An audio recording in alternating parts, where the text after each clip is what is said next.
finalement, on a la performance, en fait, c'est un champ qui s'est extrêmement élargi.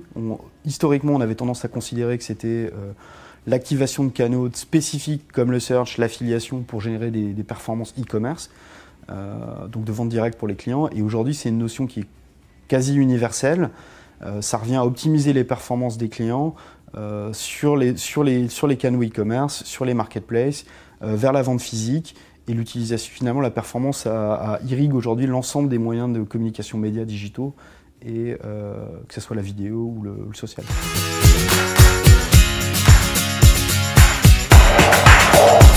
Alors c'est un terrain de jeu formidable parce qu'en fait on se décloisonne du digital, on passe finalement d'un digital to digital à un digital to everywhere. Donc on mesure aussi bien les résultats physiques que les résultats web. Maintenant on est loin de la maturité, que ce soit en termes de normes et d'outils de mesure, que ce soit en termes de solutions. Aujourd'hui on a un marché très dynamique, à la fois avec des acteurs locaux, start-up et globaux comme Google ou Facebook. Mais aujourd'hui, on n'a pas encore une vision et une capacité à opérer de manière très mature ces univers. Il manque des solutions de mesure unifiées sur tous les canaux et sur tous les moyens.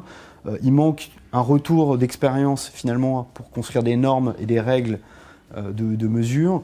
Et en termes de déduplication finalement de performance, donc de compréhension de l'impact réel d'action sur de la visite pas comparé à d'autres, on n'y est pas encore. Aujourd'hui, on mesure plutôt des performances brutes, donc des actes de visite, et pas des performances incrémentales, donc des surcroîts de visite pour une action. En fait, le passage finalement de la mesure brute à l'incrément va être le gros sujet des 2 années à venir.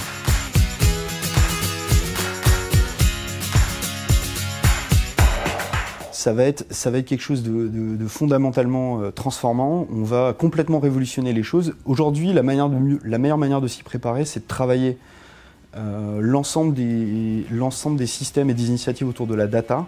Parce que ce que vont changer fondamentalement les assistants, c'est qu'on va devoir prédire en amont d'une demande à un assistant, finalement, les intentions, le moment, la posture en fait, dans laquelle se trouvera un consommateur pour lui adresser des choses beaucoup plus directes, instantanées, rapides. Donc aujourd'hui, on est plutôt dans une phase de préparation autour de la donnée.